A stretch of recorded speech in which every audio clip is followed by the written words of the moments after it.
Hello and welcome. In this lecture, we'll understand what are variables in Java. Suppose you have a box where you can keep one book at a time. The box has a space for one book only. Initially, you stored history book in that box. Then after sometimes you removed the history book and stored geography book in that box. Now after few days you removed geography book and kept your Java book on that box. Now as I was telling you, this box can only keep one book at a time. And if you'll see, with respect to time, its value has been changed from history to geography to Java, right? Now this box has a name, suppose the name book box. This is the variable because its values is changing. Similarly, suppose you have a container and it can contain only liquid substances. So you kept water in it, then you removed water and put oil into it, then you removed oil and put coke into it. At a time, it can keep only one type of object inside it. So if you see this bottle is this variable's name because its value is getting varied, it's getting changed, and at a given time only one value is staying inside this variable. Similarly, in Java, variable is a container that stores data and it's the name given to a memory location. Suppose you want to store age of a particular student. So this age is a variable name and the age equal to 20. So 20 is the value and age is the variable name. And that gets stored in a memory. That memory location's name is called as age. Similarly, suppose you want to store 100 into a variable a. Now in memory there is a location where 100 has been stored and the name of that location is a. That is a variable name because during execution of the program a can store 100, 200, 300, any value it can store, but at a point of time it will store only one value. Similarly, suppose there is another variable called b that can store string values like Rahul, characters like Rahul. This is again b is the container inside which you can store characters or strings, and during execution of the program you can change its value from Rahul to something else, Sachin or Suresh, but at a given point of time it can store only one value. That is why b is called variable because its value gets varies, it changes with respect to time. A variable has a type info and called data type. Okay, we'll learn about data type in the future classes. Every variable has a type associated with it.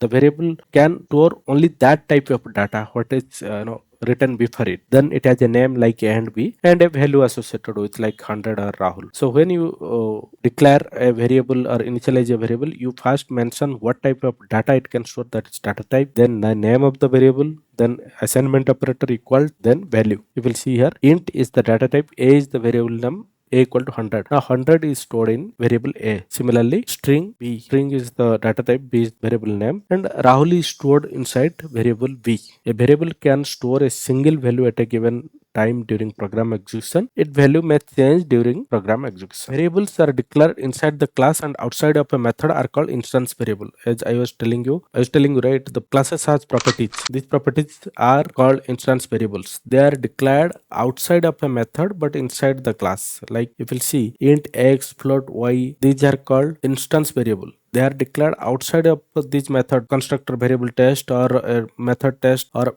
outside the main method. These variables are declared outside of this method but inside the class called variable test. These are called instance variable. They are associated with objects of the class. Okay, and we assign the values to the variables using equal operator, like x equal to 100, y equal to 20.5f. We use equal assignment operator to assign values to the variables, and variables declared inside a method are called local variables. Like inside the test method we have written int a equal to 200, right? This is called local variable.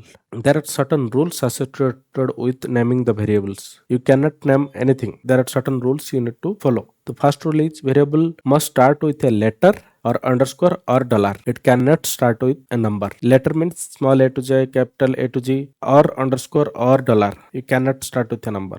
So int age 30, this is valid. It can start with a underscore, as I was telling you. This is also valid. It can start with a dollar. This is also valid, but it cannot start with a number. This is not allowed in Java. You cannot use Java keywords as variable names. Java has certain words that are reserved and used for some special purposes. Those are called keywords. You cannot use keywords as variable names. Like class is a keyword. You cannot use class as a variable name. This is not allowed. And you have to always add an semicolon at the end of your variable initialization or declaration. And variables are case sensitive. That means int age all small 30 and int age a caps 30. These are two different variables, and there are certain naming conventions that we use. Naming conventions means these are not rules, but these are standard ways that we declare variables. We write variables so that it will be readable, it will be maintainable. Variables names naming convention are rules and best practices for how to name your variables in Java. These are best practices. So camel case. Camel case means it starts with a lowercase, and each